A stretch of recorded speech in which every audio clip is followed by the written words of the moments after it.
जय श्री गणेश। नमस्कार, मैं आचार्य संजय द्विवेदी।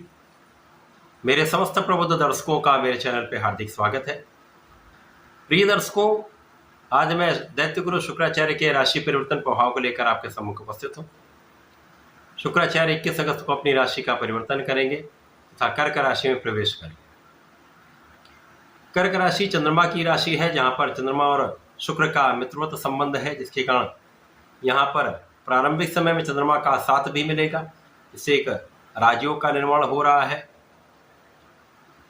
इसी प्रकार से कर्क राशि में पहले से ही बुध का गोचर चल रहा है, जिसके कारण बुध और शुक्र का महायोग बनेगा, जो लक्ष्मी योग बनाता है। आज मैं मीन राशि के लिए शुक्राचार्य के इस राशि परिवर्तन का, इस राशि परिवर्तन से बनने वाले राजयोगों का किस प्रकार का परिणाम प्राप्त होगा, किन भाव में वृद्धि होगी, इस समय में आपको कितना लाभ मिलेगा, अथवा कहीं पर कोई समस्या या अवरोध है तो उसका क्या निराकरण, संपूर्ण विश्लेषण मैं पूर्ण तर्क के साथ करने जा रहा हूं।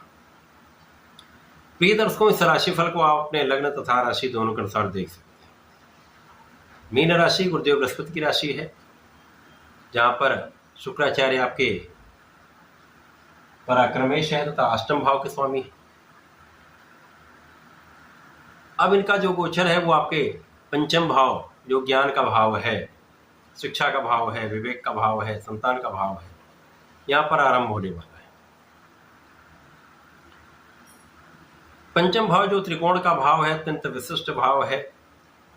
यहाँ पर जो ग्रह पहुंच रहा है उसका प्रभाव बढ़ेगा, क्योंकि मित्र की राशि में है। और यहाँ पर मित्र के साथ में भी होंगे, बुध भी यहाँ पर है। बुध बुद्धि के कारक है, वाणी के कारक है, कला क्षेत्र के कारक बुध है। और शुक्र बुध का जब संयोजन बनता है तो कला क्षेत्र में विशिष्ट प्रभाव प्राप्त होता है। तो निश्चित रूप से इस समय में आपका परिश्रम बहुत अच्छा रहेगा। जब आपका परिश्रम बहुत अच्छा होता है, आपका प्रयास निरंतर होता रहता है, तो आपको सफलता भी अवश्य मिलती है। तो जो जातक पढ़ाई कर रहे हैं, शिक्षा ले रहे हैं, विद्यार्थीगण हैं, वहाँ पर बहुत अच्छा परिणाम प्राप्त होने वाला है। आपका किया हुआ पुरुषार्थ, आपका किया हुआ परिश्रम आपके लिए लाभ देने वाला है। इसी प्रकार से इस समय में बुद्धि बल अच्छा रहेगा। आप बुद्धि का सही उपयोग सही दिशा में करके लाभ ले पाएंगे। इस समय में आपके अंदर अच्छी एनर्जी रहने वाली है। ऊर्जा का सही उपयोग आप सही दिशा में कर पाएंगे।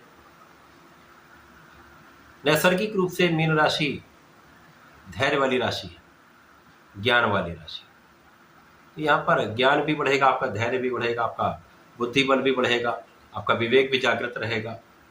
तो आपके निर्णय बहुत अच्छे रहने वाले।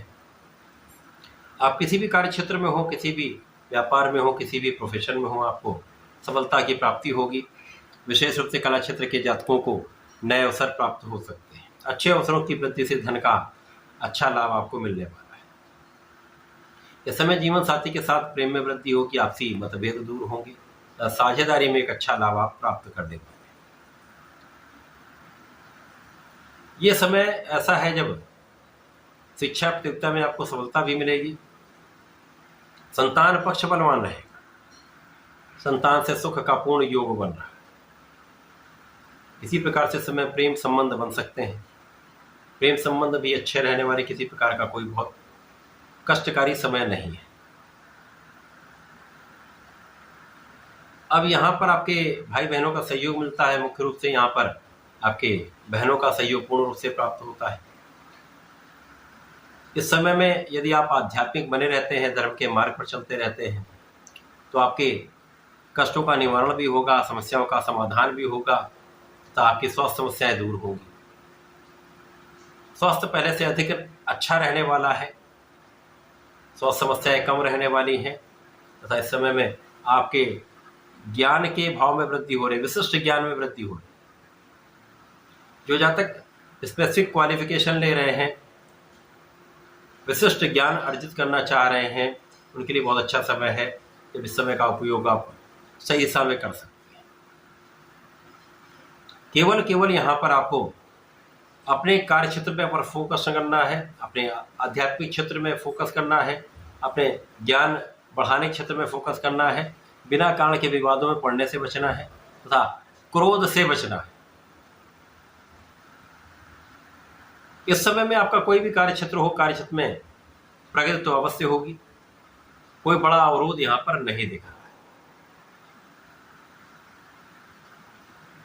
इस समय में आपका किया हुआ प्रयास आपको मन की इच्छाओं की पूर्ति करा सकता है। बहुत समय से जो लंबित कार्य हैं वो बन सकते हैं, बहुत समय से जो सोचे हुए कार्यों में प्रगति हो सकती है, तो ये समय आपके लिए अत्यंत अनुकूल होगा। शुक्राचार्य का ये परिवर्तन आपके लिए विशेष फलदायी है, जीवन साथी के साथ सहयोग दिलाने वाला है, सुखों में वृद्धि करने वाला है, सुख साधन बढ़ाने वाला है, सुखों का उपभोग कराने वाला है। इस पूरे समय में आपको नियमित रूप से भगवान गणपति की आराधना करनी चाहिए। ओम गंगणपतये नमः का जप करें तथा विष्णु सहस्त्रनाम का यदि प्रत्येक गुरुवार पठन करते हैं तो सुन भी लेते हैं तो विशेष लाभ आपको प्राप्त होंगे। इस समय का सदुपयोग आप कर पाए, तो ऐसा करके इसका लाभ लें। धन्यवाद, नमस्कार।